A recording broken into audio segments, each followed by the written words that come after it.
Allahumma salli ala Sayyidina Muhammad. Salatullah salamullah ala Taha Rasulillah. Salatullah salamullah ala Yasin Habibillah. جمال الوجود بذكر الإله. Jangan lupa subscribe, like, and share. Ishrah li sadri wa yassir li amri wahlul 'uqdatam min lisani yafqahu qawli. Wa qad qala ta'ala fi kitabihil karim wa huwa asdaqul qailin. A'udzu billahi minasy syaithanir rajim. Bismillahirrahmanirrahim. Ya ayyuhalladzina amanu taqullaha haqqa tuqatih wa la tamutunna illa wa antum muslimun. Al-ayah. Sadaqallahul azim. Amma ba'd. Ma'asyiral muslimina wal muslimat, para alim, para ulama, para tokoh masyarakat, para orang tua kami, bapak-bapak, ibu-ibu, dan seluruh jamaah salat fardu maghrib yang semuanya insyaallah dimuliakan oleh Allah Subhanahu wa ta'ala. Bersyukur kita kepada Allah dengan mengucapkan kalimat alhamdulillahi rabbil alamin, karena sampai pada kesempatan malam yang berbahagia ini Allah masih memberikan kita kesempatan untuk sama-sama melangkahkan kaki, mengayunkan tangan guna memenuhi panggilan Allah Subhanahu wa ta'ala. Bersalawat kita kepada Rasulullah dengan mengucapkan kalimat Allahumma salli ala Sayyidina Muhammad wa ala ali Sayyidina Muhammad. Assalamu alayka ya Rasulullah. Seraya berharap semoga kita menjadi bagian dari umat Rasulullah yang kelak mendapat syafaatnya di padang mahsyar, dikumpulkan dengan Rasulullah di dalam surga Allah Subhanahu wa ta'ala. Amin ya rabbal alamin. Bapak ibu, para orang tua kami yang dimuliakan oleh Allah Subhanahu wa ta'ala, masih melanjutkan tentang tema sebelumnya, yaitu para penghuni neraka. Dan pada kesempatan malam hari ini saya akan menyampaikan hadis Rasulullah sallallahu alaihi wasallam yang diriwayatkan oleh Imam Muslim dari sahabat Rasulullah yang bernama Abu Hurairah radhiyallahu an. Di dalam buku Imam Qurtubi ini beliau menuliskan pada bab fi sifati ahlin nar, di antara sifat penduduk neraka. Hadis ini Rasulullah sallallahu alaihi wasallam bersabda, sinfani min ahlin nar. Kata Rasulullah sallallahu alaihi wasallam, ada dua kelompok yang jika sifat yang ada pada dua kelompok ini ada pada seseorang, maka seseorang tersebut bagian dari orang yang Allah Subhanahu wa ta'ala akan masukkan ke dalam neraka. Lam arahuma, kata Rasulullah sallallahu alaihi wasallam, yang kedua ini aku belum melihatnya. Jadi kata Rasulullah sallallahu alaihi wasallam, yang sebelumnya belum dilihat oleh Rasulullah sallallahu alaihi wasallam, tapi Rasulullah sudah sampaikan di dalam hadisnya. Maka banyak hal yang kemudian pada waktu itu Rasulullah sallallahu alaihi wasallam belum menyaksikan, tapi kemudian Rasulullah sering menyampaikan. Maka kalau sesuatu yang belum Rasulullah sallallahu alaihi wasallam lihat, lalu kemudian Rasulullah sudah menyampaikan, ini diantara bukti kemukjizatan Nabi kita Muhammad sallallahu alaihi wasallam. Sesuatu belum terjadi, tapi kemudian beliau sudah menyampaikan. Beliau sudah menyampaikan. Kiamat, berapa kali kemudian beliau menyampaikan tentang ciri-cirinya, meskipun kemudian ciri-ciri itu belum langsung disaksikan oleh Rasulullah sallallahu alaihi wasallam. Maka yang disampaikan oleh Rasulullah kalau belum terjadi, tidak mungkin bagian dari yang hanya sekedar dipikirkan oleh Rasulullah, tak lain dan tak bukan melainkan wahyu yang Allah Subhanahu wa ta'ala berikan. Maka terkait dengan Rasulullah itu, wa ma yantiqu anil hawa in huwa illa wahyu yuha, yang Rasulullah sallallahu alaihi wasallam sebutkan bukan mengikuti hawa nafsu, tapi benar wahyu yang Allah Subhanahu wa ta'ala sampaikan. Apa dua hal yang pada waktu itu belum dilihat oleh Rasulullah sallallahu alaihi wasallam, tapi Rasulullah menyebutnya bahwa dua hal ini bagian dari orang yang Allah Subhanahu wa taala akan masukkan ke dalam neraka. Yang pertama kata Rasulullah, qaumun ma'ahum siyatun ka'adznabil baqar yadribu nabihan nas. Kata Rasulullah sallallahu alaihi wasallam, ada sekelompok kaum yang dia memiliki apa namanya? Pecut. Bapak Ibu tahu pecut, Bapak Ibu? Apa namanya bahasa lainnya? Yang cambuk. Cambuk. Baik, mohon maaf Bapak Ibu, cambuk. Jadi orang yang kemudian memiliki cambuk, dia memiliki cambuk. Cambuk itu kata Rasulullah sallallahu alaihi wasallam tak ubahnya seperti ekor kerbau. Jadi yang panjang ekor sapi itu, seperti itu model cambuknya kata Rasulullah sallallahu alaihi wasallam. Dengan cambuk itu dia gunakan untuk memukul orang. Dengan itu dia gunakan untuk kemudian menyakiti orang lain. Ini yang disebut oleh Rasulullah sallallahu alaihi wasallam satu di antara orang yang akan menghuni neraka Allah Subhanahu wa taala. Maka terkait dengan orang yang memiliki cambuk ini dijelaskan, yang dimaksud adalah orang yang kemudian memiliki cambuk dengan kekuatan yang ia punya, lalu kemudian dia keluar dari batasan bolehnya memukul seperti bagian dari yang diperbolehkan. Bapak Ibu yang dimuliakan oleh Allah, memukul itu kan ada batasannya.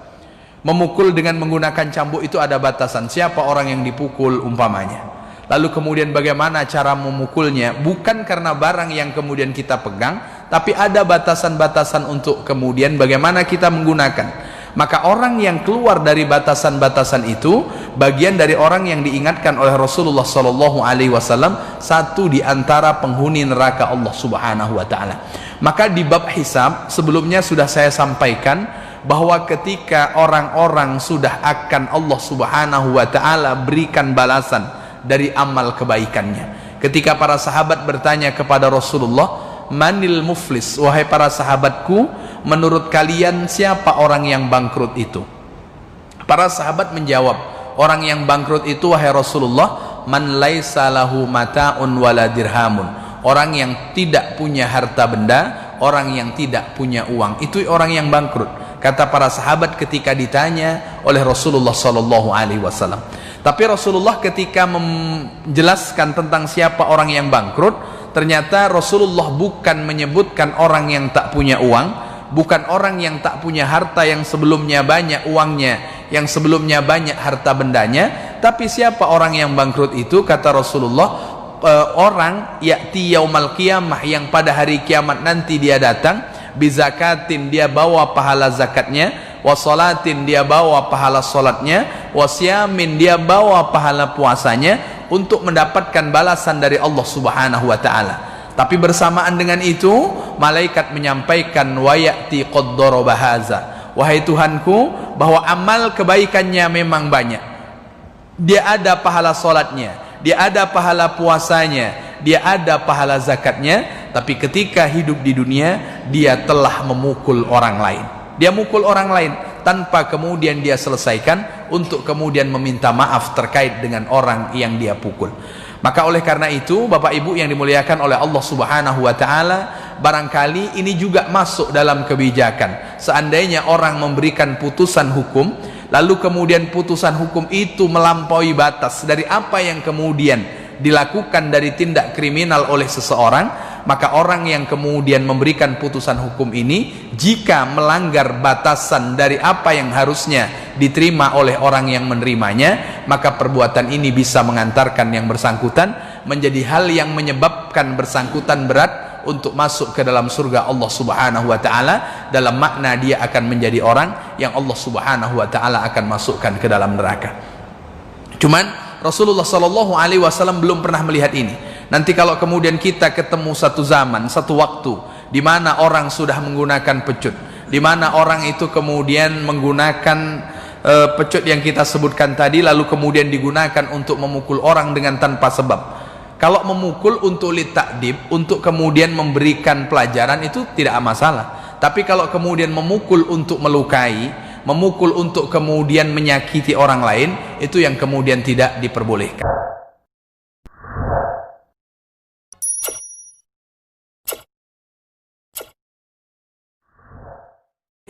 Bahkan Rasulullah Shallallahu Alaihi Wasallam ketika membicarakan kita selaku orang tua, apa kata beliau? Muru auladakum bis salah wahum abna'u sab'i sinina. Suruh anakmu melaksanakan sholat. Kapan? Saat dia berumur 7 tahun.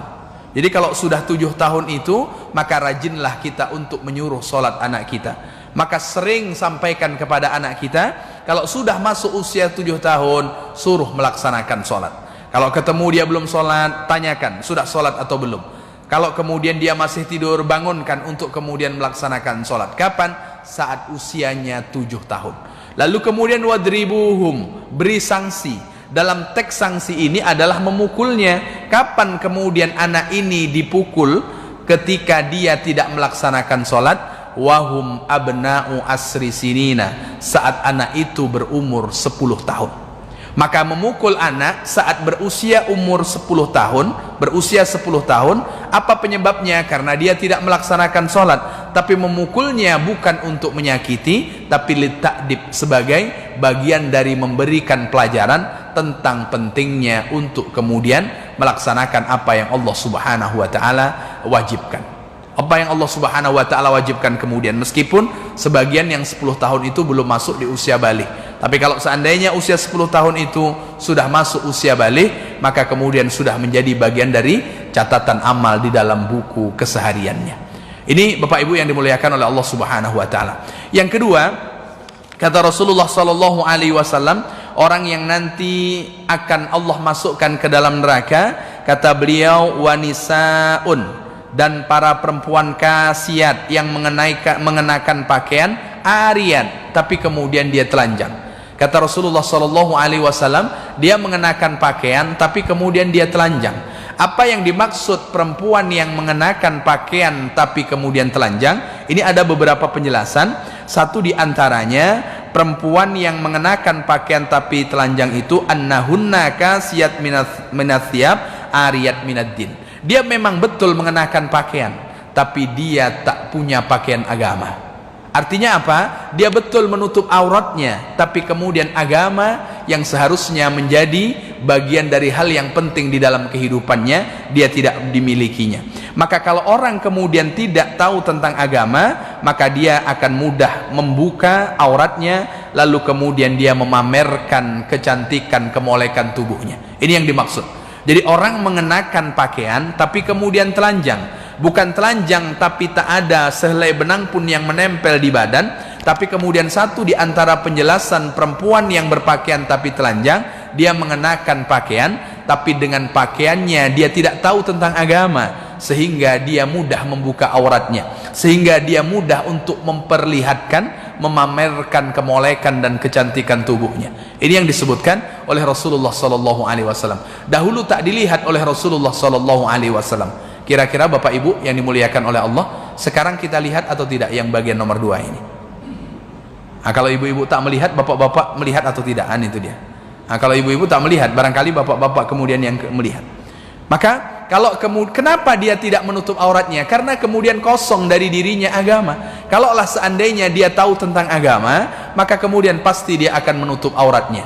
Dia tahu tentang agama tapi kemudian tak ditutup auratnya juga. Kenapa? Karena Allah Subhanahu wa Ta'ala belum tambahkan petunjuk di dalam dirinya. Dia sudah mendapatkan petunjuk. Kenapa? Karena terlahir dalam keadaan muslim. Dia sudah mendapatkan petunjuk. Kenapa? Karena dia mengucapkan kalimat asyhadu an la ilaha illallah wa anna muhammadan rasulullah. Tapi kalau kemudian Allah Subhanahu wa Ta'ala tak tambah petunjuknya, maka dia akan masih tetap membuka auratnya, lalu kemudian memperlihatkan wajah moleknya dan kemudian lain sebagainya. Maka ini yang dimaksud oleh Rasulullah Sallallahu Alaihi Wasallam. Satu di antara penjelasan, dia mengenakan pakaian tapi sesungguhnya dia tidak berpakaian. Kenapa? Karena dia buka auratnya, lalu kemudian dia tampakkan kemolekan tubuhnya dan kemudian lain sebagainya. Ini di antara penjelasan tentang nisa kasiyat ariyat, perempuan yang mengenakan pakaian tapi kemudian dia telanjang. Kemudian yang kedua, yang dimaksud perempuan yang mengenakan pakaian tapi telanjang, wakila kasiyat, dia mengenakan pakaian thiyaban, dengan pakaian rokokon yang tipis. Lalu kemudian yadharu ma khalfaha wa ma tahtaha, karena pakaiannya tipis maka yang di sebalik pakaian itu terlihat. Dia karena pakaiannya tipis, di sebalik pakaian itu terlihat.